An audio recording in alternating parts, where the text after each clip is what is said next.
The year was 1953, and General Motors stood as the largest, most profitable corporation on Earth. Not just the biggest automaker, the biggest company, period. GM controlled 54% of the American automotive market, employed over 500,000 workers, and operated 120 factories across the United States. The company's annual revenue exceeded the gross domestic product of most nations. When President Eisenhower's administration appointed GM President Charles Wilson as Secretary of Defense, Wilson famously declared that what was good for America was good for General Motors, and vice versa. Wilson famously declared that what was good for America was good for General Motors, and vice versa. This wasn't corporate arrogance, it was simply stating observable reality. General Motors had become inseparable from American prosperity. The company paid wages supporting millions of families. Its suppliers formed entire industrial ecosystems spanning the nation. GM's success drove economic growth, tax revenue, and technological advancement. America's middle class rode on General Motors' assembly lines. The corporation Alfred Sloan built represented organizational genius. While Ford focused on a single product, the Model T, Sloan created a brand hierarchy targeting every income level and life stage. Chevrolet served entry-level buyers with affordable, practical transportation. Pontiac offered slightly more style and performance for young professionals moving up. Oldsmobile provided comfortable, reliable vehicles for established families. Buick delivered luxury and prestige for successful executives.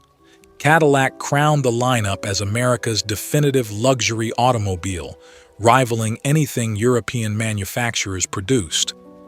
This latter strategy captured customers for life. A young worker bought his first Chevrolet at 20. He traded up to Pontiac when he married and started a family. Success at work meant upgrading to Oldsmobile in his 30s. By his 40s, he drove Buick. By his 40s, he finally drove a prestigious Buick. General Motors didn't just sell cars, they sold the American dream in mobile form, one upgrade at a time. The company's engineering capabilities matched its marketing sophistication. GM invented automatic transmission, making driving accessible to millions who couldn't master manual shifting. Their engineers developed high-compression engines delivering power unimaginable a decade earlier. GM styling studios created designs that defined American automotive aesthetics: chrome, fins, two-tone paint, wraparound windshields. These weren't just cars. They were rolling sculpture expressing post-war optimism and prosperity. General Motors didn't just sell cars. They sold the American dream, one upgrade at a time. Cadillac's tail fins became cultural icons.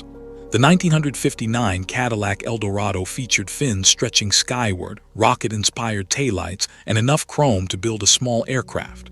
Critics called it excessive. Customers called it magnificent. That Cadillac embodied American confidence, bigger, bolder, and more dramatic than anything else on Earth. Subtlety was for Europeans. Americans wanted presence. General Motors' financial strength seemed limitless. The company generated profits so consistently that Wall Street analysts treated GM stock as virtually equivalent to government bonds: safe, reliable, perpetual. Quarterly dividends flowed to shareholders with mechanical regularity. The company's credit rating exceeded many sovereign nations. Banks competed to lend to General Motors at favorable rates. This financial power funded constant innovation. GM operated one of the world's largest corporate research facilities.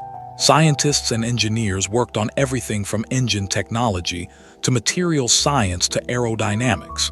The company pioneered safety features, emission controls, and comfort innovations that gradually spread across the industry. General Motors didn't just respond to automotive trends, they created them. Labor relations followed patterns establishing precedent for American industry. The United Auto Workers Union represented GM production workers, negotiating contracts that became templates for industrial labor agreements nationwide. UAW President Walter Reuther understood that union power depended on company profitability. He pushed for better wages and benefits, but recognized that destroying General Motors' competitiveness served nobody's interests. The 1950 Treaty of Detroit established a framework balancing union demands with business reality. GM agreed to annual wage increases tied to productivity improvements and cost of living adjustments protecting purchasing power. In exchange, UAW accepted long-term contracts minimizing strikes and production disruptions. Both sides benefited. Workers enjoyed middle-class prosperity, while GM maintained production stability. Health insurance and pension benefits became union negotiation priorities during the 1950s. General Motors agreed to provide comprehensive healthcare coverage and defined benefit pensions, guaranteeing specific retirement income. These benefits seemed affordable when GM dominated markets and employed young, healthy workforces. The long-term costs weren't invisible. They simply appeared manageable given growth projections and market dominance. The dealership network extended GM's reach into every American community. Thousands of independent dealers sold and serviced GM vehicles from coast to coast. These dealers represented substantial local businesses, employing mechanics, salespeople, and administrators. The blue Chevrolet Bow Tie, Pontiac's Arrowhead, Oldsmobile's Rocket, Buick's Tri-Shield, and Cadillac's Crest marked main streets across America. Dealer loyalty ran deep. Many dealerships operated as family businesses across generations. Sons followed fathers into showrooms. Grandfathers taught grandsons to wrench on GM engines. These weren't corporate outposts. They were community institutions with local identities and personal reputations. General Motors didn't just manufacture vehicles. They orchestrated an entire distribution and service ecosystem. International operations expanded GM's global presence. The company operated subsidiaries across Europe, South America, and elsewhere. Opel in Germany, Vauxhall in Britain, Holden in Australia. These nameplates gave General Motors worldwide reach while maintaining regional identities. GM understood that global markets required local adaptation, not American vehicle exports. Truck and bus production added commercial vehicle revenue streams. GM's medium and heavy-duty trucks dominated American freight transportation. Their buses moved passengers in cities nationwide. Commercial customers prized durability and service network access. General Motors delivered both while leveraging shared components, reducing manufacturing costs. Defense contracts during World War II and the Cold War demonstrated GM's strategic importance. The company converted automobile factories to tank, aircraft, and munitions production during the war. This manufacturing flexibility impressed military planners who viewed GM as a strategic national asset. Peacetime defense contracts supplemented automotive revenue while maintaining government relationships. Financial analysts studied General Motors obsessively. The company's quarterly results moved markets. Business schools taught GM's organizational structure as management science masterpiece. Foreign governments sent industrial planners to study GM's manufacturing methods.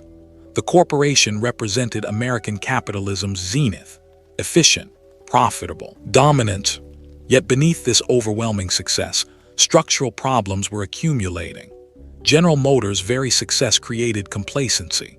Why change winning formulas? Why worry about small foreign manufacturers when GM controlled over half the American market? Why invest in quality improvements when customers bought whatever GM produced? The company's size bred bureaucracy. Decision-making processes required approval from multiple management layers. Innovation faced resistance from executives protecting existing products and territories. Individual divisions operated semi-independently, sometimes competing internally rather than collaborating. Sloan's organizational genius was calcifying into rigid hierarchy. Manufacturing facilities aged without adequate reinvestment. The factories built during the 1920s and 1930s still produced vehicles in the 1950s. Equipment wore out. Processes became outdated. But General Motors' financial performance masked these inefficiencies. The company generated such massive profits that operational problems remained hidden. Quality control relied on inspection rather than prevention. GM built vehicles quickly, then inspected them for defects. Workers fixed obvious problems before shipping. This approach worked adequately when customers expected occasional issues and dealers provided service, but it embedded mediocrity into manufacturing processes. Good enough became the standard. Engineering talent faced frustration with corporate conservatism. Young engineers with innovative ideas confronted management skeptical of change. Established products generated reliable profits. Why risk innovation when incremental changes satisfied current customers? This attitude would prove devastating when competitive dynamics shifted. The 1950s prosperity convinced General Motors leadership that dominance was permanent. Competitors seemed irrelevant. Ford and Chrysler combined barely matched GM's market share. Independent manufacturers like Studebaker, Packard, and Nash were dying. Foreign imports constituted a rounding error in sales statistics. General Motors appeared invincible. This confidence extended throughout the organization. Executives believed GM supremacy reflected superior management, engineering, and manufacturing. Workers took pride in building America's cars. Dealers counted on GM products for their livelihoods. Suppliers depended on GM contracts for survival. Everyone's prosperity depended on General Motors' continued dominance. Nobody imagined the empire could crumble. General Motors wasn't just a company. It was an institution woven into American economic and social fabric. The idea that foreign manufacturers could challenge GM, that customers might prefer imports, that the company could lose control of American cars, these possibilities seemed absurd. But empires always appear invincible until they don't. General Motors' dominance rested on market conditions that wouldn't last forever. Customer preferences would evolve. Competitors would improve. Regulatory pressures would intensify. Financial burdens would compound. The empire's foundation was cracking while everyone celebrated its glory. The fall was coming. It would take decades, but it was inevitable. General Motors' decisions during its dominance years planted seeds of future catastrophe. Complacency, bureaucracy, financial engineering, and quality indifference would eventually destroy the empire. In 1953, nobody saw it coming. By 2009, it would be obvious to everyone. Cracks appear. The first significant crack appeared in 1959 with the Chevrolet Corvair. General Motors designed this compact car to compete against growing import sales, particularly the Volkswagen Beetle. The Corvair featured a rear-mounted air-cooled engine, independent suspension, and unconventional engineering for an American car. It represented GM's attempt to match European design sophistication, but the Corvair suffered from fundamental engineering compromises. The rear-engine layout created handling characteristics unfamiliar to American drivers. The swing-axle rear suspension caused sudden oversteer during aggressive cornering. In inexperienced hands, the Corvair could become unstable, particularly in emergency maneuvers. GM engineers understood these issues, but prioritized cost reduction over handling refinement. Ralph Nader's 1965 book, Unsafe at Any Speed, focused on the Corvair's safety problems, making it the poster child for automotive industry negligence. Nader documented how GM chose cheaper suspension components over safer designs. He revealed internal communications showing engineers flagged handling problems that management ignored. The book sparked public outcry and congressional investigations. General Motors' response demonstrated corporate arrogance that would plague them for decades. Rather than acknowledging problems and implementing fixes, GM hired private investigators to dig up dirt on Nader personally. They followed him, investigated his private life, and attempted character assassination. When this harassment became public, GM faced worse publicity than the original safety allegations generated. The Corvair controversy marked a turning point in how Americans viewed corporations. General Motors had been a trusted institution. Now they appeared as a callous corporation prioritizing profits over safety. Congressional hearings featured GM executives defending design decisions, while Corvair owners described crashes and injuries. The company's reputation took lasting damage. Federal safety regulation emerged directly from the Corvair scandal. Congress passed the National Traffic and Motor Vehicle Safety Act in 1966, establishing federal safety standards for automobiles. This ended the era when manufacturers self-regulated safety features. General Motors now answered to government regulators with enforcement authority. Simultaneously, a different threat emerged from an unexpected direction: compact imports. The Volkswagen Beetle, dismissed by Detroit executives as a novelty, was steadily gaining American sales. By the early 1960s, VW sold over 100,000 vehicles annually in the United States. Other imports followed: small Japanese cars from Toyota and Datsun, sporty British roadsters, practical Swedish Volvos. General Motors initially ignored import competition. These small, underpowered vehicles seemed irrelevant to American buyers who wanted size, power, and style. GM executives believed import buyers represented a tiny niche uninterested in mainstream American cars. They were wrong. Import buyers valued things American manufacturers took for granted or actively dismissed. Fuel economy mattered to customers paying for gas. Build quality impressed buyers tired of dealer visits for warranty repairs. Reliability proved valuable when vehicles actually worked consistently. These priorities seemed foreign to General Motors' leadership focused on styling, power, and sales volume. The 1960s muscle car era distracted GM from these emerging trends.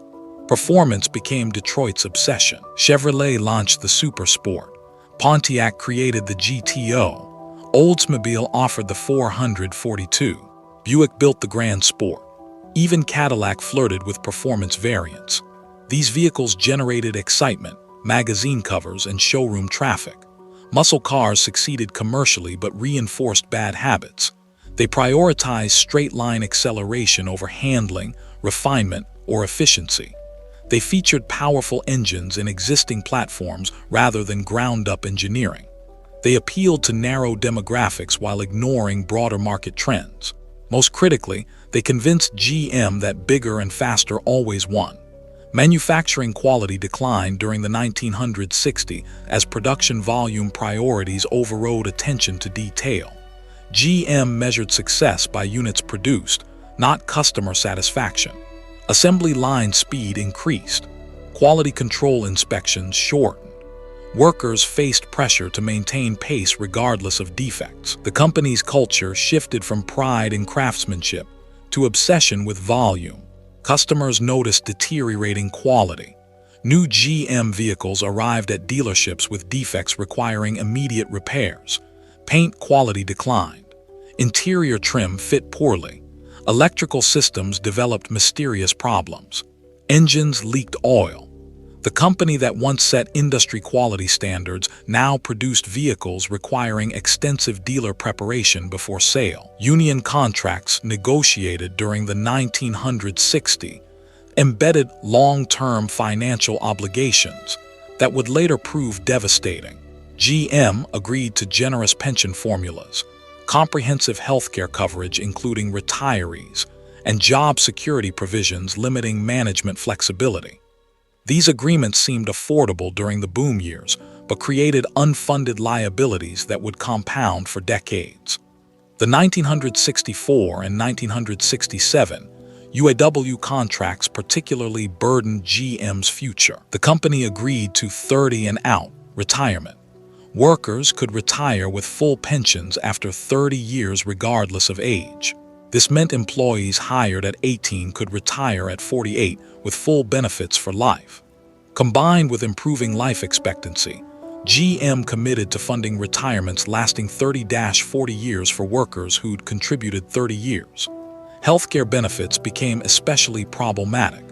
GM agreed to cover not just active workers, but retirees and their dependents. As medical costs escalated far beyond general inflation, these obligations grew exponentially. By the 1990s, GM would spend more on healthcare than on steel. But in the 1960s, these costs seemed manageable. Management quality declined as bureaucracy deepened. General Motors promoted loyal company men who followed established procedures rather than innovative leaders who challenged conventions. Executive careers depended on not making mistakes, which meant avoiding risks. This culture rewarded caution and punished boldness. The famous 14th floor at GM headquarters became symbolic of corporate insularity. Top executives worked isolated from operations, customers, and market realities. They reviewed reports prepared by subordinates rather than experiencing vehicles and manufacturing firsthand. Decisions emerged from committee discussions rather than clear leadership vision. Product planning processes grew sclerotic. Developing new vehicles required approval from multiple divisions, committees, and executives. Each stakeholder demanded changes protecting their interests. By the time vehicles reached production, they'd been compromised repeatedly, satisfying no one while generating consensus that avoided blame. The 1968 A-body intermediates demonstrated these problems. Chevrolet's Chevelle, Pontiac's Tempest/Le Mans, Oldsmobile's Cutlass, and Buick's Skylark shared basic platforms, but required unique styling and components differentiating each brand. This approach maximized divisional autonomy while minimizing economies of scale. GM spent millions developing separate versions of essentially identical cars. Financial performance remained strong enough to mask operational problems. General Motors continued generating billions in profits annually. Stock prices rose. Dividends increased. Wall Street analysts praised GM's management. These financial results convinced leadership that their strategies worked despite growing evidence of competitive vulnerabilities. Market share began a slow, steady decline. GM controlled 54% of the American market in 1953. By 1970, that had fallen to 45%. The company remained dominant but was losing ground. Import sales explained some decline. Increased competition from Ford and Chrysler accounted for more. But GM's own quality problems drove many defections. Dealer complaints about quality increased throughout the 1960s. Franchisees faced customers returning repeatedly for warranty repairs. Service departments couldn't fix problems caused by poor manufacturing or design defects. Some dealers began privately steering customers toward competitor products rather than risk their reputations on unreliable GM vehicles. The company's response to dealer concerns followed patterns established with the Corvair: denial and blame shifting. GM executives insisted quality met acceptable standards. They attributed problems to improper customer use or inadequate dealer service. They refused to acknowledge systematic manufacturing or design defects. This defensiveness prevented corrective action while alienating the dealer network. Engineering talent began leaving GM for competitors or startups. Frustration with bureaucracy, resistance to innovation, and limited advancement opportunities drove talented engineers elsewhere. Some joined Ford or Chrysler. Others moved to emerging technology companies. GM was losing the innovative capability it needed for future competition. The 1970 UAW strike demonstrated deteriorating labor relations. Workers struck for 67 days, the longest GM strike to that point. The dispute centered on job security, mandatory overtime, and production speed. Workers felt GM prioritized volume over working conditions. Management viewed union demands as threatening competitiveness. Both sides harbored deep distrust. The strike cost GM billions in lost production and permanently damaged relationships with customers who couldn't get vehicles during the work stoppage. Some buyers waiting for GM cars purchased imports instead and never returned. The strike revealed how fragile GM's dominance actually was. A 2-month production halt caused significant market share loss. Regulatory pressures intensified beyond safety. Environmental concerns generated demands for emission controls, reducing air pollution. California led with stringent standards requiring expensive catalytic converters and engine modifications. Federal regulations followed. General Motors faced costs and engineering challenges, addressing pollution without sacrificing performance. The Clean Air Act of 1970 mandated dramatic emission reductions. GM's high-compression, high-horsepower engines suddenly became regulatory liabilities. The company needed to develop new powertrains meeting environmental standards while maintaining acceptable performance. This required substantial engineering investment at precisely the moment GM faced other competitive challenges. Energy concerns also emerged during the late 1960s. American crude oil production peaked in 1970, requiring increased imports. While gas remained cheap, some analysts warned about future supply constraints. Fuel economy, previously irrelevant to American buyers, might eventually matter, but GM's entire product lineup prioritized size and power over efficiency. The corporation entering the 1970s looked superficially similar to the dominant force of the 1950s. General Motors still controlled the largest market share. They still generated enormous profits. They still employed hundreds of thousands. They still operated the world's largest industrial enterprise. But the cracks had appeared and were widening. Quality had declined. Competition had intensified. Regulatory burdens had increased. Financial obligations had accumulated. Management had ossified. Engineering talent had departed. Customer loyalty had weakened. The foundation supporting GM's empire was crumbling invisibly beneath the glossy surface. The 1970s would expose these weaknesses brutally. General Motors would face challenges they weren't prepared to handle with a corporate culture that had forgotten how to adapt. The empire's fall was accelerating, and leadership still believed they were invincible. Import invasion, October 1973, shattered assumptions underlying American automotive manufacturing. Arab oil producers, angry about U.S. support for Israel during the Yom Kippur War, imposed an oil embargo targeting America and its allies. Crude prices quadrupled overnight. Gas stations ran dry. Lines stretched for blocks. Americans waited hours to fill their tanks, sometimes finding pumps empty before reaching them. The crisis revealed how vulnerable America's automotive industry was to energy prices. General Motors' entire product lineup assumed cheap, abundant gasoline. The company's best-selling vehicles, large sedans, station wagons, and increasingly popular SUV-type trucks, delivered fuel economy measured in single digits. A Chevrolet Impala might achieve 10 miles per gallon in city driving. A Cadillac DeVille managed even less. Japanese manufacturers had prepared for a completely different automotive future. Toyota, Honda, and Datsun built small, fuel-efficient vehicles suited for crowded Japanese cities and expensive fuel markets. Their products prioritized economy over size, efficiency over power, practicality over prestige. These priorities seemed irrelevant in America until suddenly they weren't. When gas lines formed and prices spiked, American buyers flooded import dealerships. Toyota Corollas and Honda Civics delivered 30-plus miles per gallon. Datsun's 510 and B210 combined efficiency with surprising refinement.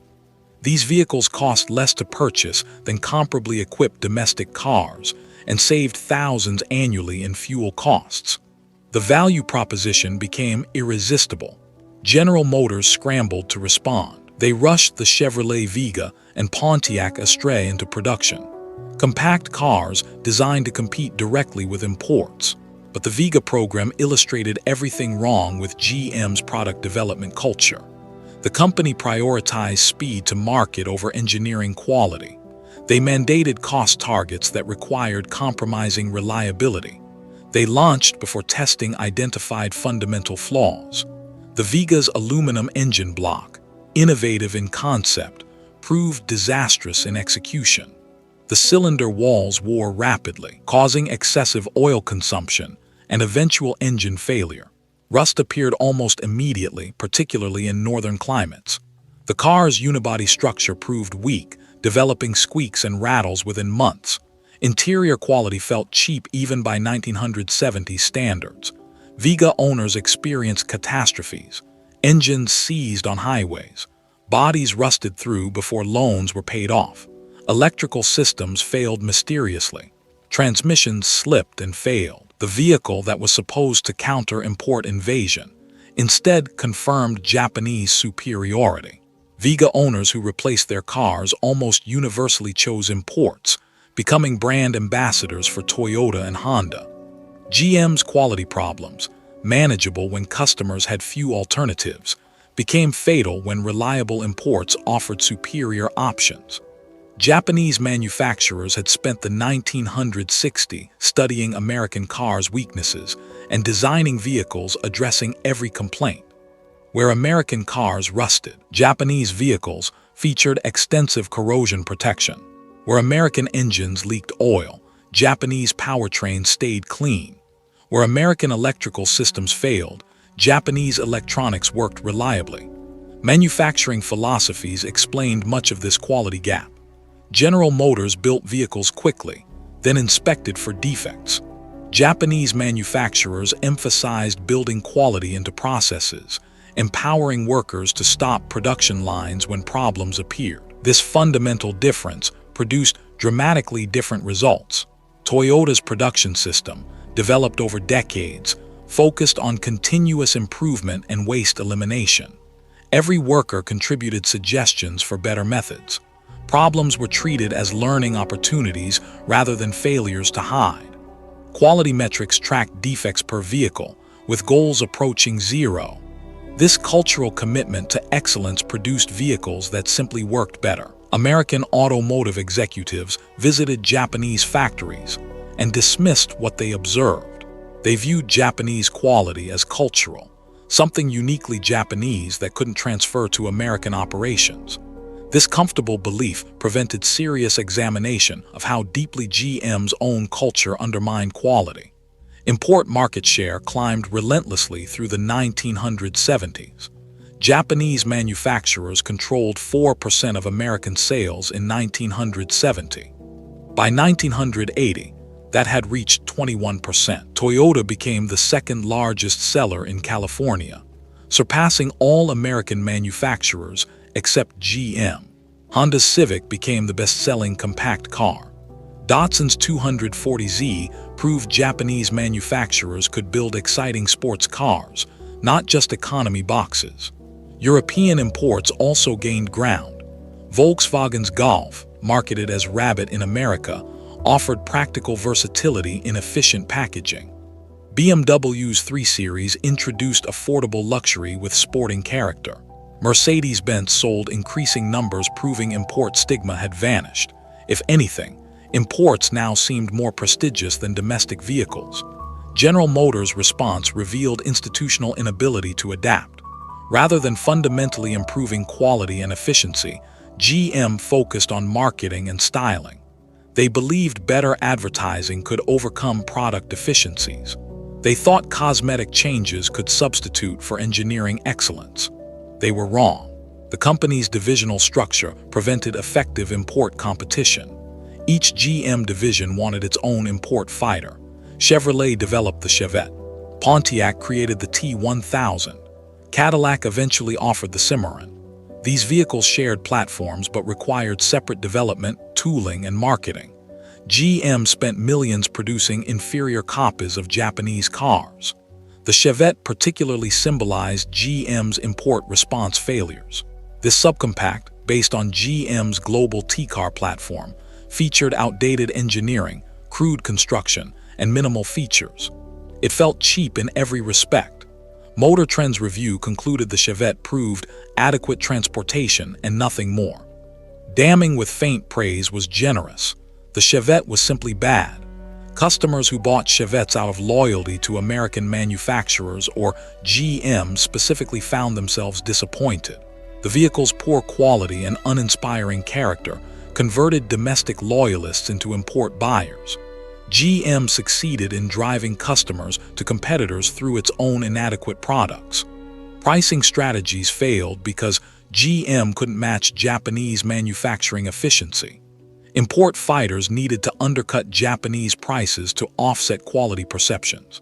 But GM's higher labor costs, legacy benefit burdens, and inefficient manufacturing meant they couldn't profitably price below imports.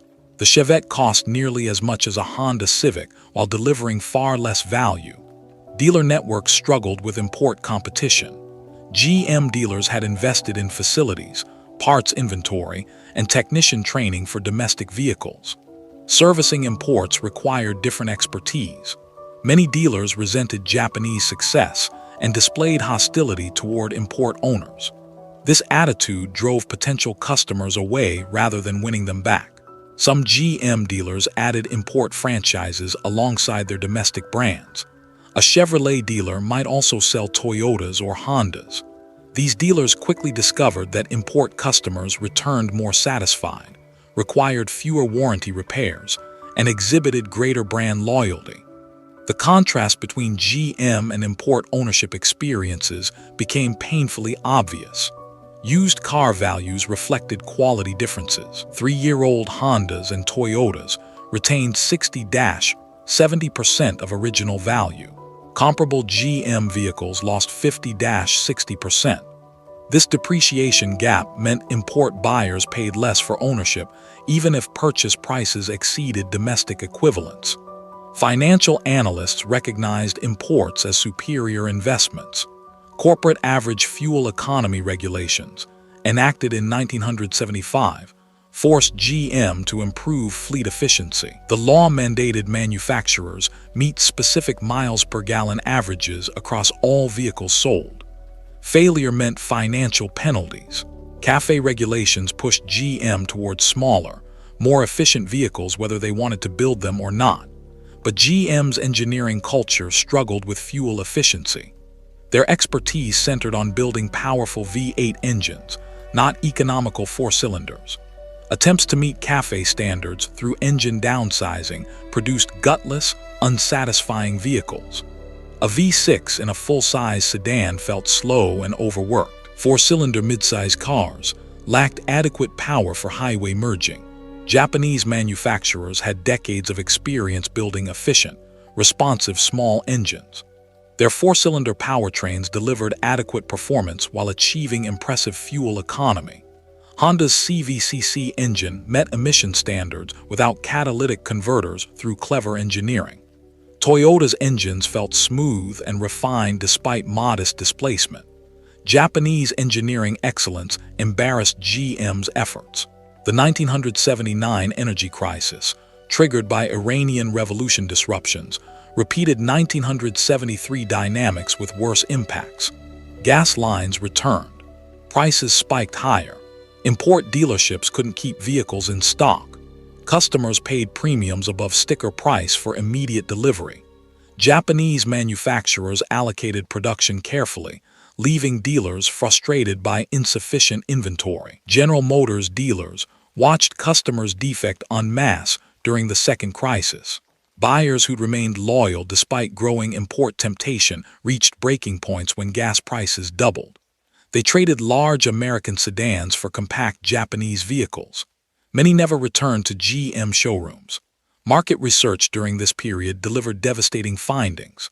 Import buyers cited quality, reliability, and fuel economy as primary purchase motivations. Styling, power, and size, GM's traditional strengths, ranked low in importance. The priorities that built GM's dominance had become irrelevant. The company was selling what customers no longer wanted. Focus groups revealed that many Americans perceived imports as better engineered, more carefully assembled, and more reliable than domestic vehicles. This reputation difference mattered more than patriotic preferences. Customers wanted vehicles that worked, not vehicles draped in flags. GM's appeals to Buy American fell flat when their products proved inferior. The import invasion transformed American automotive markets permanently. Japanese manufacturers established themselves as serious long-term competitors, not temporary interlopers capitalizing on energy crises. They built American factories, hired American workers, and integrated into American communities. Import versus domestic became obsolete when Japanese companies manufactured domestically.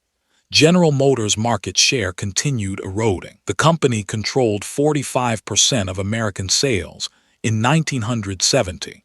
By 1980, that had fallen to 40%. The decline seemed modest annually, a point here, half a point there. But compounding losses meant hemorrhaging millions of sales and billions in revenue. GM was dying slowly enough that management could rationalize away the danger. Executive responses to import success revealed cultural problems, preventing necessary reforms.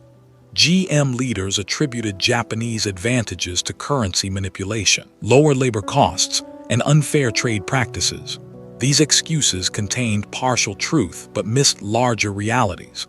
Japanese manufacturers built better vehicles through superior engineering, manufacturing, and quality control. No amount of protectionism would fix GM's fundamental problems.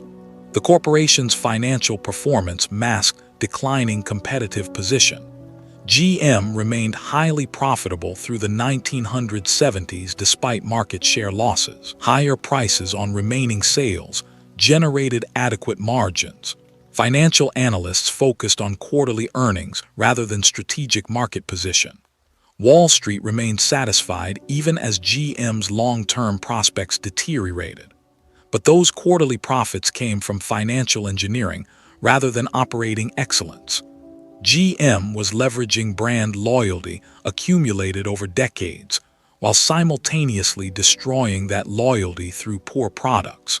The company was consuming its seed corn, converting reputation built across generations into short-term financial results without replenishing customer satisfaction. The import invasion's lasting impact was psychological. American manufacturers had seemed invincible. Japanese competitors had appeared irrelevant. Now the invincible looked vulnerable, and the irrelevant looked dominant. This psychological shift undermined GM's assumption that market leadership was permanent and competition was manageable. Badge engineering. By the early 1980s, General Motors had embraced a strategy that would accelerate their decline: badge engineering. The concept seemed brilliant in boardrooms. Rather than developing unique vehicles for each division, GM would design shared platforms and differentiate models through styling, features, and branding. This would reduce costs while maintaining divisional identities. In execution, badge engineering destroyed the brand differentiation that built GM's empire. The company that once offered meaningful choices across price points began selling virtually identical vehicles with different grilles and nameplates. Customers noticed immediately and felt deceived. The most notorious example arrived in 1982, the Cadillac Cimarron. Cadillac's leadership recognized they needed a compact luxury car to compete with BMW's 3 Series. But rather than engineering something worthy of America's prestige brand, GM simply rebadged the Chevrolet Cavalier, added leather upholstery and a Cadillac wreath and crest, then charged twice the price. The Cimarron represented everything wrong with GM's approach. The vehicle was mechanically identical to economy cars sold by every GM division. It featured a buzzy 4-cylinder engine struggling to move the car with any urgency. The interior, despite leather, felt cheap. Build quality matched the Cavalier's mediocre standards. Nothing justified the $12,000 premium over the $6,000 Chevrolet. Automotive journalists savaged the Cimarron mercilessly. Car and driver called it an embarrassment to both buyer and seller. Motor Trend questioned whether Cadillac management understood their own brand. Road and Track suggested the Cimarron might be the worst vehicle ever to wear a Cadillac badge. These weren't nitpicking reviews. They expressed genuine shock at how badly GM had mishandled their luxury flagship. Cadillac dealers faced impossible sales situations. They needed to convince customers that a dressed-up Cavalier justified luxury car pricing. Most buyers simply laughed and left showrooms. The few who purchased Cimarrons discovered they'd bought expensive Chevrolets. These disappointed customers damaged Cadillac's reputation far more than no compact offering would have. The Cimarron disaster illustrated broader badge engineering problems across GM's lineup. The company simultaneously offered the Chevrolet Celebrity, Pontiac 6000, Oldsmobile Cutlass Sierra, and Buick Century, all sharing platforms, engines, and major components. Visual differences required expert eyes to identify. Driving experiences varied minimally despite price differentials exceeding $5,000. Why would rational customers pay extra for Buick badges when Chevrolet offered functionally identical vehicles for less? GM's answer, brand prestige, no longer resonated when the products underneath badges were obviously the same. Customers felt GM was manipulating them, charging premiums for meaningless distinctions. The company's divisional structure, once an asset, became a liability. Each division needed products maintaining brand identities, but cost pressures demanded platform sharing. These conflicting imperatives produced unsatisfying compromises. Vehicles tried to be everything to everyone and ended up being nothing to anyone. Chevrolet's identity particularly suffered. The brand historically offered value, decent vehicles at affordable prices. But when Chevrolet shared platforms with Cadillac, the message became confused. Was Chevrolet nearly as good as Cadillac, or was Cadillac barely better than Chevrolet? Either interpretation damaged one brand or the other. Pontiac faced existential confusion. The brand once targeted young, performance-oriented buyers with distinctive vehicles like the GTO. Badge-engineered Pontiacs lacked character or purpose. They weren't sporty enough to justify Pontiac's performance heritage. They weren't economical enough to compete with imports. They were just Chevrolets with different grills. Oldsmobile's rocket heritage became a historical curiosity. The brand that pioneered high-compression engines and marketed technological innovation offered nothing technologically interesting. Oldsmobiles were Chevrolets with slightly plusher interiors. The brand lost its reason for existing. Buick maintained some differentiation through greater attention to interior quality and quietness. But even Buick suffered from platform sharing that made their vehicles seem overpriced. Customers comparing specifications discovered they could get Buick features in a Chevrolet through options, saving thousands. GM's platform consolidation extended beyond sedans. Minivans illustrated the problem perfectly. The company introduced the Chevrolet Lumina APV, Pontiac Transport, and Oldsmobile Silhouette simultaneously. All three shared platforms and powertrains. Styling varied slightly. The Pontiac featured slightly more dramatic angles, but nobody mistook these for distinct vehicles. Chrysler had revolutionized minivans with the 1984 Dodge Caravan and Plymouth Voyager. These vehicles created an entire market segment through clever packaging, practical features, and car-like driving dynamics. They sold explosively. GM needed competitive minivans urgently, but GM's badge-engineered triplets missed the mark entirely. Their unusual styling proved polarizing. The flat windshield and sloped nose looked dramatic, but compromised forward visibility and interior space. The vehicle's higher prices and lower practicality meant they never seriously competed with Chrysler's minivans. GM entered a huge market and failed completely. Sports car badge engineering destroyed whatever remained of Pontiac's performance credibility. The 1988 Pontiac Fiero, originally designed as a mid-engine sports car, shared suspension components with economy cars. Cost-cutting produced a vehicle that looked sporty but drove like an economy car with pretensions. The Fiero caught fire literally.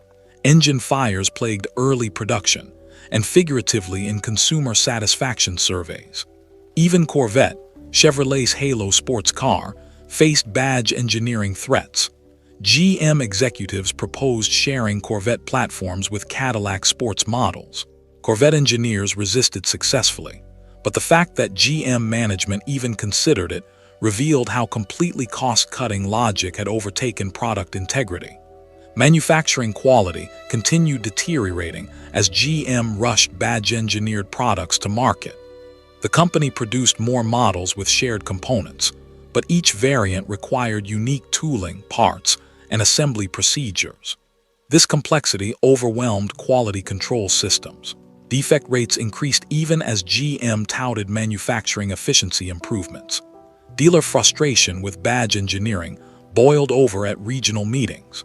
Chevrolet dealers couldn't explain why customers should buy their brand when Buicks offered similar vehicles with better reputations. Cadillac dealers watched customers walk out laughing at Cimarron pricing. Pontiac dealers faced identity crisis trying to market neutered versions of Chevrolet as performance cars. Some dealers began questioning their GM franchise's value. Japanese imports generated better customer satisfaction, fewer warranty claims, and stronger resale values. Operating a Honda dealership meant dealing with pleased customers. Operating a GM dealership meant apologizing for quality problems and defending badge-engineered mediocrity. Customer loyalty measurements revealed badge engineering's corrosive impact. Buyers who purchased multiple GM vehicles over lifetimes began switching brands. Badge engineering destroyed the emotional connections that sustained lifelong customer relationships. Why stay loyal when loyalty rewarded you with overpriced, rebadged mediocrity? The import competitive response demanded differentiation, yet GM offered homogenization. Japanese manufacturers succeeded by creating distinctive brand identities. Toyota meant reliability. Honda meant efficiency and engineering.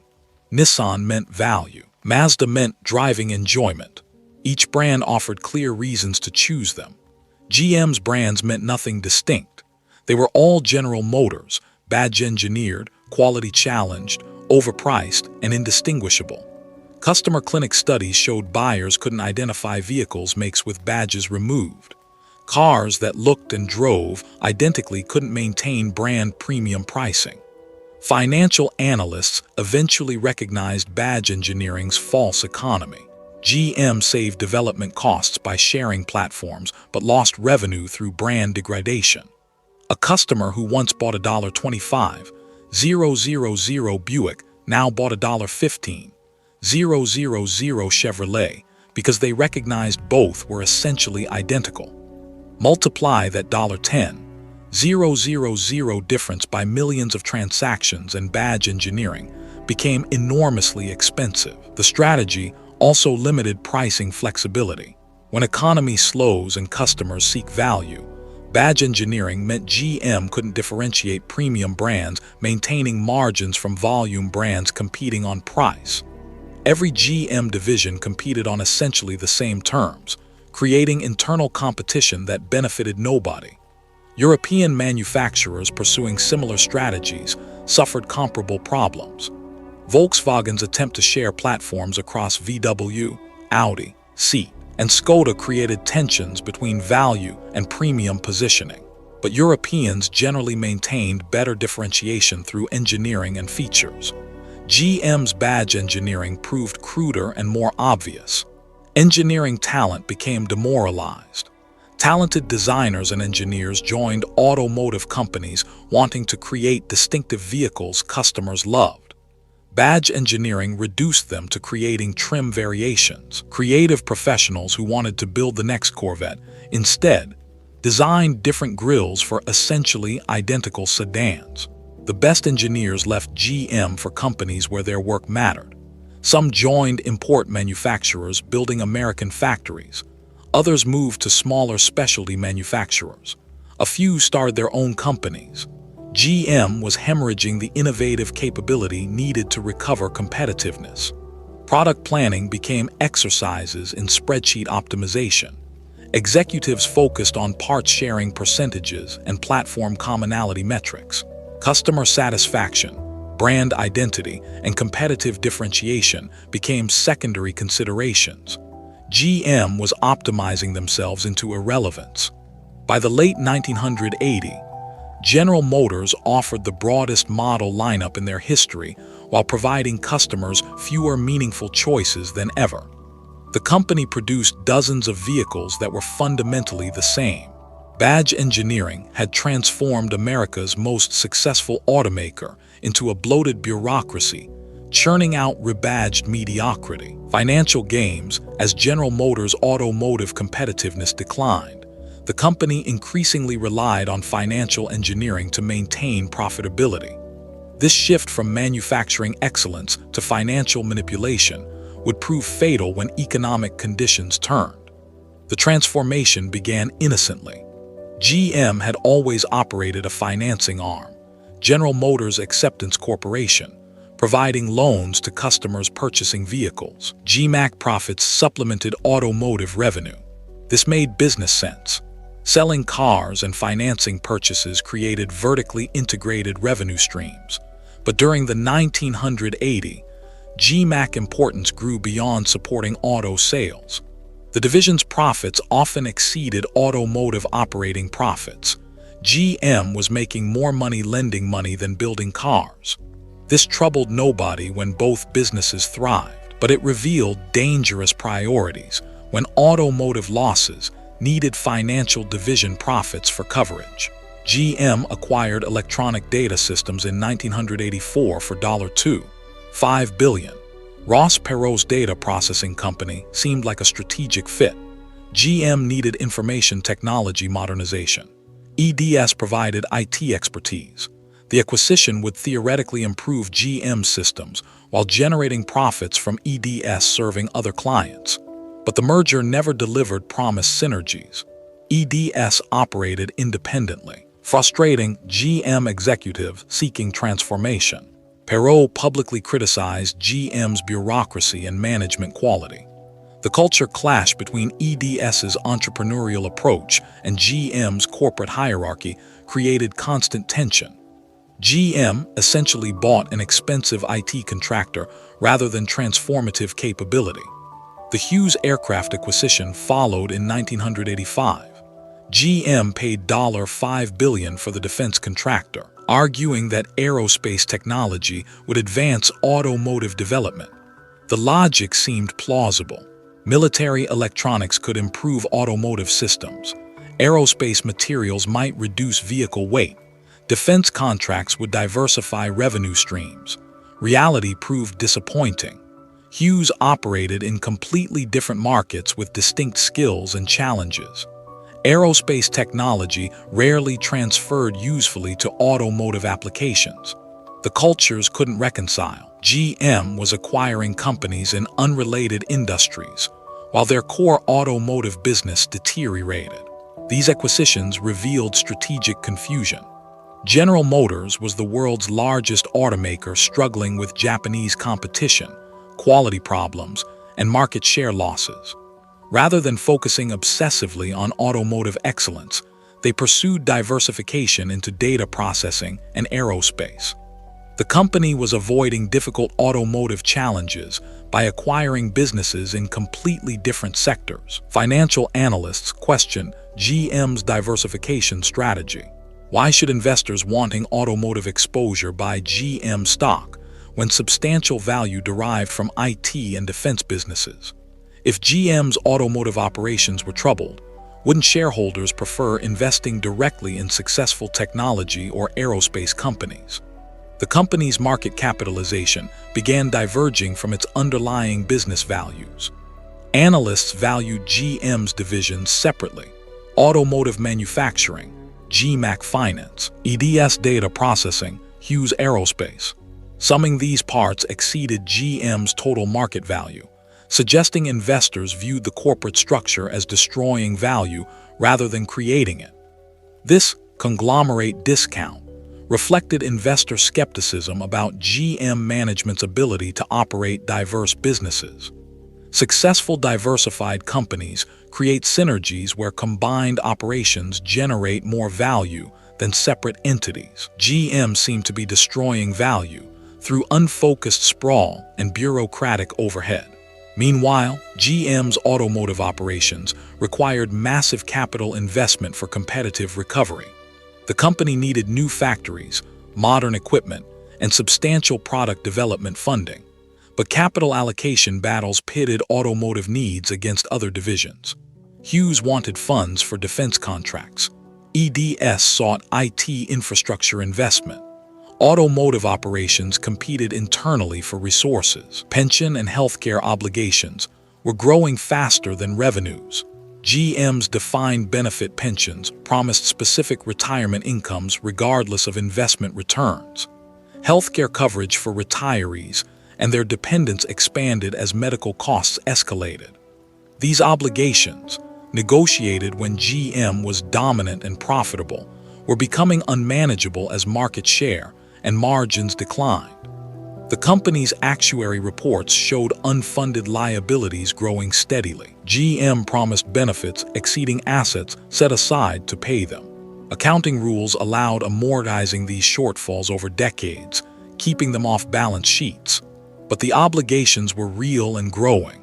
Eventually, they'd consume all profits and require desperate measures. GM's finance staff employed creative accounting, maintaining appearances of profitability. Pension accounting assumed optimistic investment returns, typically 10% annually. These assumptions justified reducing current pension contributions by claiming future investment gains would cover obligations. When investments underperformed assumptions, unfunded liabilities grew. Healthcare cost inflation exceeded 10% annually, while general inflation ran 3-4%. GM's healthcare obligations were compounding at rates that would eventually bankrupt the company, but management focused on managing quarterly earnings rather than addressing long-term sustainability. The company's bond ratings began declining. Credit agencies recognized GM's deteriorating fundamentals, declining market share, negative operating trends, growing liabilities. Lower ratings meant higher borrowing costs, which further pressured profitability. GM was entering a death spiral where problems compounded problems. Stock buyback programs attempted to support share prices. GM repurchased billions in stock, reducing shares outstanding and boosting per-share earnings. This pleased Wall Street temporarily, but diverted capital from automotive investment. The company was buying back stock instead of modernizing manufacturing or improving products. Dividend policies prioritized maintaining payments over business investment.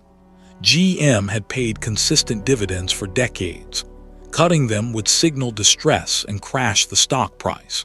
So management maintained dividends even as the business needed capital, borrowing money to pay stockholders while starving operations of investment. These financial engineering practices created illusions of health masking terminal illness. GM's quarterly earnings reports showed profits, dividends flowed, stock prices held steady, analysts issued positive ratings. Everything appeared fine superficially while fundamentals deteriorated catastrophically. Japanese manufacturers operated completely differently. They reinvested profits in manufacturing, product development, and expansion. They minimized debt. They prioritized market share and customer satisfaction over quarterly earnings. They built for long-term competitive strength rather than short-term financial appearances. Toyota's balance sheet reflected conservative financial management. The company maintained minimal debt and substantial cash reserves. They could survive economic downturns without crisis. They could invest counter-cyclically when competitors retrenched. Financial strength supported strategic flexibility. GM's balance sheet showed opposite priorities: high debt-funded acquisitions, stock buybacks, and dividend maintenance. Low cash reserves meant vulnerability to downturns. Growing unfunded liabilities created ticking time bombs. The company was financially fragile, despite apparent size and profitability. Management compensation incentives reinforced short-term thinking. Executive bonuses tied to quarterly earnings encouraged decisions, maximizing near-term profits rather than long-term competitiveness. Cutting product development, deferring maintenance, and optimistic accounting all boosted bonuses while damaging the business. Board oversight proved inadequate.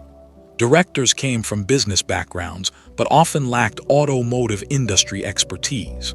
They relied on management presentations rather than independent analysis.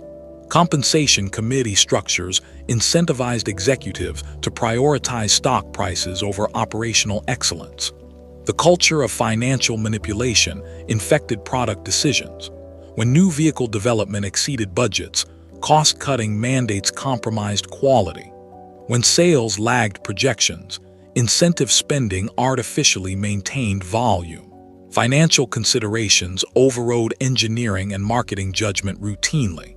General Motors was becoming a financial institution that happened to manufacture cars rather than a manufacturing company with a finance division. This inversion proved fatal because automaking requires operational excellence. Financial engineering can't substitute for building vehicles customers want. By the late 1990s, GM's financial games were fooling nobody sophisticated. Credit markets recognized deteriorating fundamentals. Savvy investors avoided the stock. Industry insiders understood the company was dying despite profitable appearance. But management continued the charade because acknowledging reality meant confronting bankruptcy. Quality collapse. The quality crisis that had simmered for decades exploded spectacularly in the 1990s. J.D.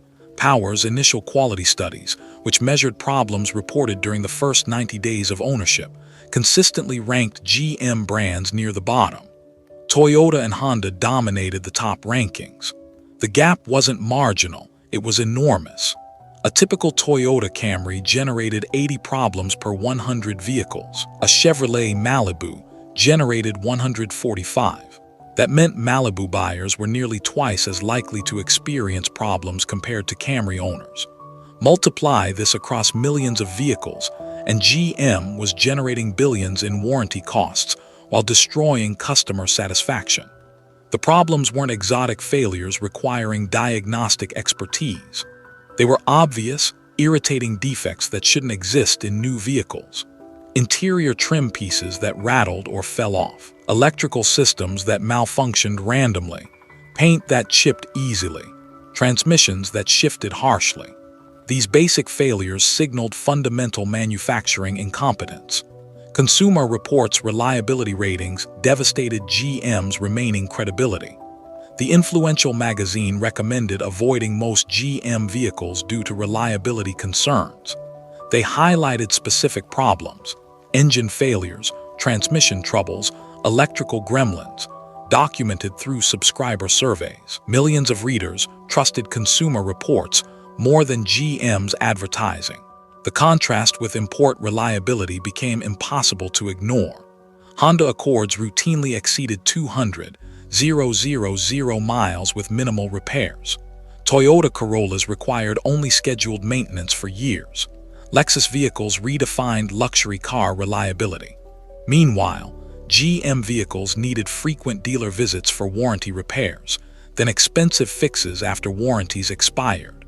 GM's warranty costs exploded. The company spent over $1,000 per vehicle on warranty claims, double Toyota's costs. This represented pure waste. Every dollar spent fixing defective vehicles reduced profits without generating additional sales. GM was paying billions annually for incompetence. The warranty spending revealed systematic quality failures across all manufacturing processes. Assembly defects caused trim problems. Component quality issues generated mechanical failures. Design flaws created inherent reliability problems. GM's problems weren't isolated incidents. They were embedded in corporate culture. Manufacturing processes that worked adequately in the 1970s failed catastrophically in the 1990s. Toyota and Honda had implemented continuous improvement systems that relentlessly eliminated defects. They measured problems in parts per million. GM measured problems in percentages. The scale difference was staggering. Automation that was supposed to improve quality sometimes made things worse. GM invested billions in robotics during the 1980s, expecting machines to build vehicles more consistently than humans. But poorly programmed robots installed parts incorrectly. Automation without process control just produced defects faster. The famous Hamtramck plant, which opened in 1985 with state-of-the-art robotics, became a cautionary tale. Robots painted vehicles inconsistently. Automated assembly systems jammed frequently. The plant's production targets were missed repeatedly. GM had invested in technology without mastering its application. Worker morale hit historic lows during the 1990s. Assembly line employees took pride in building quality vehicles, but management pressures for production speed and cost reduction made quality work impossible. Workers who identified problems faced criticism for slowing production. Those who maintained speed despite defects produced problematic vehicles. The relationship between GM management and hourly workers had become completely adversarial. Union contracts specified extremely narrow job classifications. One worker installed door panels, another installed windows, yet another installed trim. This rigidity prevented flexible problem-solving and efficient production. Absenteeism rates at GM factories exceeded import transplant facilities by wide margins. Workers called in sick frequently, requiring substitutes less familiar with their stations. This increased error rates and slowed production. Some workers simply stopped caring about quality, demoralized by management that seemed indifferent to excellence. Supplier relationships reflected mutual mistrust. GM pressured suppliers for annual price reductions regardless of cost structures. Suppliers responded by cutting corners on materials and processes. GM's procurement department prioritized lowest bid over quality or reliability. This race to the bottom produced components that failed prematurely. Toyota developed suppliers completely differently. They fostered long-term partnerships, sharing technological advances and working cooperatively to improve quality and reduce costs. Suppliers trusted Toyota and invested in better processes. This collaborative approach produced superior components at competitive costs. GM's parts interchangeability problems persisted despite supposed platform sharing. Parts nominally identical arrived with enough variation that some wouldn't fit properly. Workers forced components into position, creating stress points that later failed. Quality control inspectors faced impossible choices: halt production or ship defective vehicles.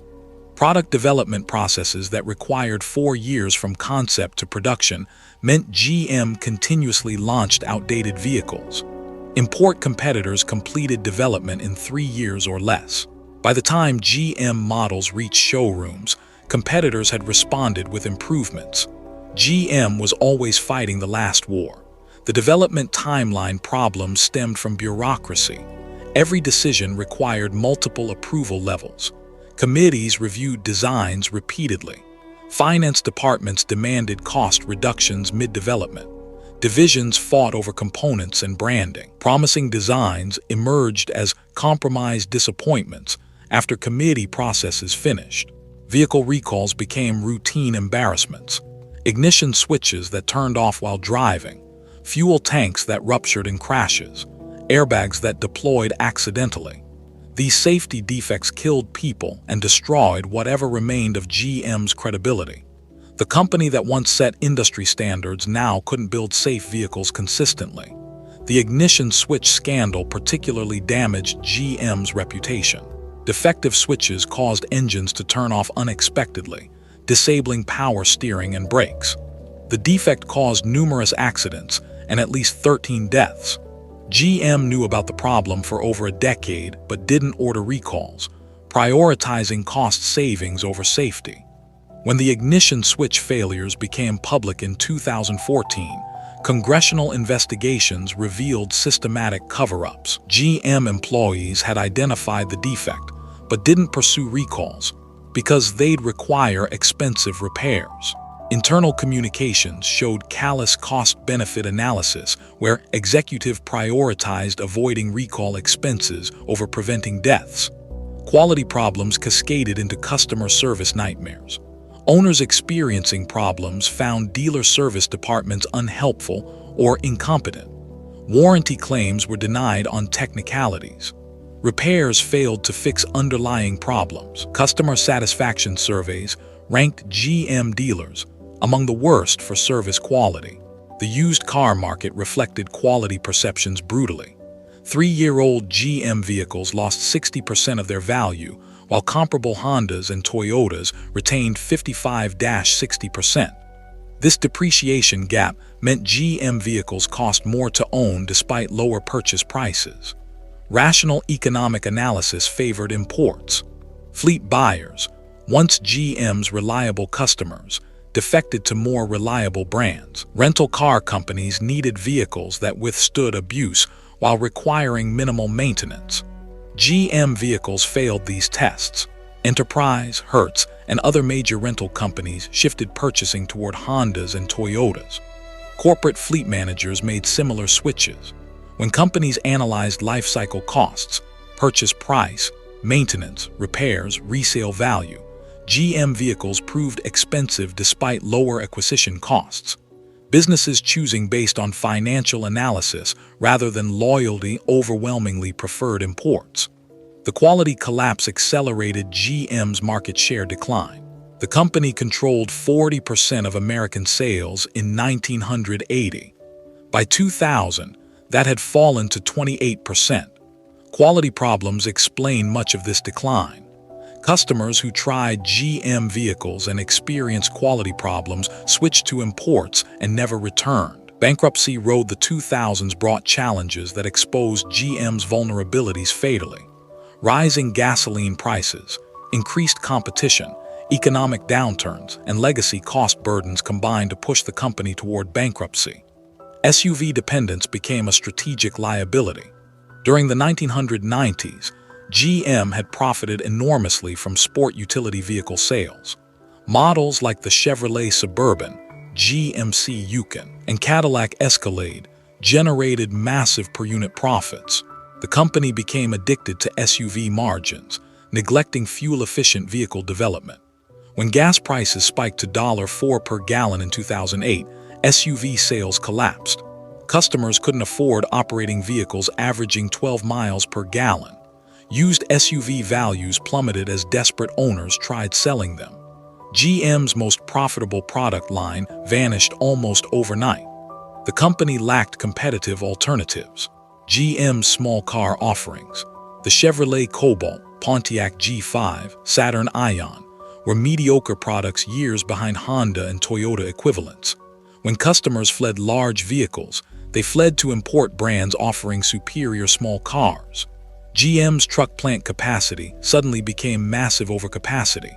Facilities designed to produce trucks 3 shifts daily now operated part-time. The company couldn't quickly retool truck plants for car production. Fixed costs remained while revenue disappeared. Losses accelerated dramatically. Legacy costs that had grown steadily became crushing burdens. GM supported 460,000 retirees and surviving spouses receiving pensions and health care. These obligations cost the company over $5 billion annually, more than they spent on steel. GM wasn't primarily a car manufacturer. They were the world's largest private healthcare provider that happened to build vehicles. Healthcare costs per vehicle exceeded $500. Toyota's healthcare burden was nearly zero. Their American workers were young without retirees requiring coverage. This cost disadvantage meant GM needed to charge $500 more per vehicle than Toyota just to break even on healthcare alone. Competitive pricing became impossible. The company's bond ratings collapsed to junk status. Investment-grade debt traded at distressed prices. Credit markets recognized GM faced bankruptcy. Borrowing became impossible, except at prohibitive rates. The company needed to consume cash reserves to maintain operations. Market capitalization fell below liabilities. GM stock traded for less than the company's debts and obligations. Investors believed equity holders would be wiped out in bankruptcy. Shares that once traded at $90 fell below $5, then $2, then under $1. The mighty General Motors had become a penny stock. Dealership closures accelerated as GM attempted cost reduction. The company wanted to eliminate underperforming franchises and consolidate territories. But franchise laws protected dealers. making closures expensive and legally complex. GM paid billions buying back franchises they'd originally sold. Brand elimination became necessary. GM couldn't support 8 brands when market share had collapsed. The company needed to focus on remaining viable nameplates, but closing brands meant angering loyal customers, firing thousands, and admitting strategic failures. Saturn represented a particularly painful failure. GM had launched Saturn in 1990 as a clean sheet experiment: new manufacturing approaches, new labor agreements, new retail concepts. The brand initially succeeded through innovative marketing and customer service focus, but GM couldn't maintain investment and discipline. Saturn gradually became another badge-engineered division selling rebadged imports. Pontiac's death particularly hurt enthusiasts. The brand had legendary performance heritage: GTO, Firebird, Trans Am. These vehicles defined American muscle. But by the 2000s, Pontiac sold rebadged Chevrolets and imported vehicles. The brand had no identity or purpose. Closing it made business sense but felt like cultural loss. Oldsmobile had already been eliminated in 2004, the first major American automotive brand to disappear since Packard in the 1950s. The brand that pioneered automatic transmission and marketed technological innovation couldn't differentiate itself in GM's badge-engineered lineup. After 107 years, Oldsmobile died quietly with barely a ripple in the market. Hummer's acquisition and subsequent failure illustrated executive judgment failures. GM bought the Hummer brand in 1999, believing civilian military-styled vehicles represented profitable niches. For a few years during cheap gas, Hummer sold to image-conscious buyers wanting maximum visibility, but $4 gasoline made 10 mpg vehicles unsaleable. GM couldn't give Hummers away. The bailout requests began in 2008. GM faced imminent bankruptcy without government intervention. They needed tens of billions immediately to maintain operations. Management traveled to Washington requesting assistance, arriving in corporate jets that symbolized everything wrong with their leadership. Congressional hearings proved humiliating. GM CEO Rick Wagoner testified about the company's dire straits while defending his compensation and company jet. Senators grilled him about quality problems, foreign competition, and strategic failures. The hearings exposed GM's leadership as out of touch and ineffective. Public opinion divided sharply on bailouts. Many Americans believed GM's problems reflected management incompetence and union greed. Why should taxpayers rescue failures? Others understood that GM's bankruptcy would eliminate millions of jobs during economic crisis. The entire automotive supply base depended on GM's survival. The Bush administration provided emergency loans in December 2008, preventing immediate bankruptcy. These funds bought time for the incoming Obama administration to develop comprehensive restructuring plans. But the loans came with conditions. GM needed to submit viable business plans proving they could achieve sustainability. GM's viability plan satisfied nobody. The company promised to close plants, cut brands, reduce dealers, and renegotiate union contracts. But analysts questioned whether proposed changes went far enough. GM had spent decades avoiding tough decisions. Would they suddenly develop discipline and focus? Bankruptcy filing became inevitable when Obama's automotive task force concluded GM couldn't successfully restructure outside bankruptcy protection. The company needed to break union contracts, eliminate dealer franchises, and discharge liabilities impossible to address through normal processes. Bankruptcy provided legal mechanisms for necessary but painful actions. Government rescue June 1, 2009. General Motors filed for Chapter 11 bankruptcy protection, the largest industrial bankruptcy in American history. The company that once symbolized American industrial might was broke, unable to pay debts or continue operations without government support. Assets, $82 billion. Liabilities, $173 billion. The numbers told the story of complete financial collapse. The bankruptcy wasn't conventional corporate failure. Government financing kept GM operating through restructuring. The Treasury Department invested $50 billion in exchange for majority ownership. Canada contributed $10 billion. Together they owned 72.5% of the new General Motors emerging from bankruptcy. The company was effectively nationalized. The restructuring happened with extraordinary speed. GM entered bankruptcy June 1 and emerged 40 days later as a new legal entity. This rush reflected government determination to minimize disruption. Every day in bankruptcy increased uncertainty for suppliers, dealers, and customers. Speed was essential even if it meant imperfect solutions. The new GM shed massive liabilities. Retiree healthcare obligations transferred to a union-managed trust funded with equity and cash. This removed billions in annual costs. Pension obligations remained but were partially reduced through negotiations. New GM was lighter, but still burdened with legacy costs. Facility closures devastated communities. GM shut 14 factories during restructuring, eliminating 60,000 jobs. Towns like Pontiac, Michigan, and Spring Hill, Tennessee lost their economic foundations when plants closed. These weren't just job losses, they were community deaths. Everything depending on factory workers' incomes collapsed simultaneously. The Pontiac, Michigan closure symbolized the fall viscerally. The city bore the division's name. GM had manufactured vehicles there since 1908. Multiple generations of families had worked Pontiac assembly lines. When GM closed the factory, they essentially abandoned the city. Pontiac never recovered, eventually declaring bankruptcy itself. Dealership eliminations proved equally devastating. GM terminated 100 franchises, cutting the dealer network by 1/3. These weren't corporate offices, they were family businesses representing lifelong investments. Many dealers operated for generations. Franchise terminations wiped out family wealth and destroyed business legacies.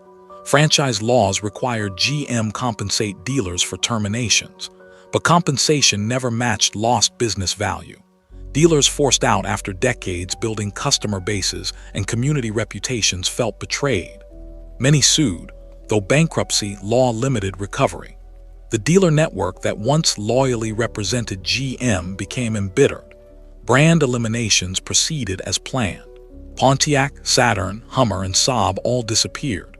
Only Chevrolet, Buick, Cadillac, and GMC survived. The company that once operated 8 brands cut to 4. Each elimination meant lost brand equity, terminated employees, and orphaned customers. Union contracts were renegotiated through bankruptcy proceedings. The UAW accepted wage reductions, benefit cuts, and work rule changes unthinkable outside bankruptcy. Two-tier wage systems paid new employees substantially less than senior workers. The union that had won middle-class prosperity for generations watched their gains evaporate. Healthcare benefits for retirees remained, but coverage quality declined. The Veba Trust managing retiree healthcare received insufficient funding to maintain previous benefit levels. Retirees who'd worked decades with promised healthcare suddenly faced coverage reductions. Bankruptcy broke promises made during prosperous times. Supplier impacts radiated through automotive supply chains. GM's bankruptcy forced suppliers to accept reduced payments on outstanding invoices. Many suppliers, already weakened by declining domestic auto production, couldn't absorb the losses. Delphi, GM's former internal parts division, had filed bankruptcy earlier. Other major suppliers followed. The ripple effects extended far beyond direct automotive employment. Parts suppliers, steel mills, glass manufacturers, electronics firms all saw reduced revenues. Unemployment spiked across the industrial Midwest. Michigan's unemployment rate exceeded 15%. Communities that built America's industrial power became symbols of manufacturing decline. Public opinion remained divided. Many Americans resented bailing out GM after decades of management failures and quality problems. Why should taxpayers reward incompetence? Others recognized that bankruptcy's economic impacts would devastate the broader economy during the Great Recession. Sometimes necessary solutions aren't popular. The government motors nickname reflected public skepticism. GM now operated with majority government ownership. Would political considerations influence product decisions? Would plant closures happen based on congressional districts? Would the company operate commercially or serve political purposes? These concerns haunted the restructuring. Management changes accompanied restructuring. CEO Rick Wagoner was forced out, replaced by Fritz Henderson.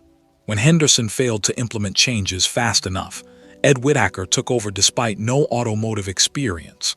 The board was replaced with government appointees. GM's leadership was entirely reconstituted. The new management team faced monumental challenges. They needed to restore product credibility, improve quality, rebuild dealer relationships, and return to profitability, all while operating under government ownership's constraints.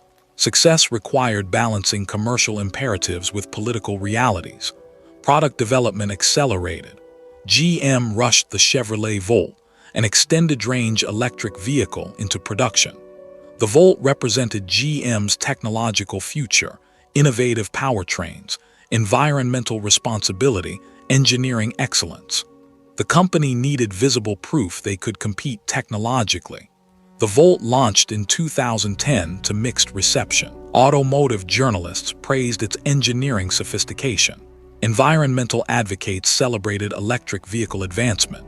But consumers questioned the $40,000 price and limited electric-only range.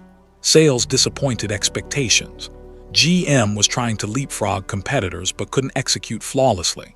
Quality improvements finally began showing results. J.D. Power rankings improved gradually. Consumer reports started recommending select GM vehicles. Warranty costs declined.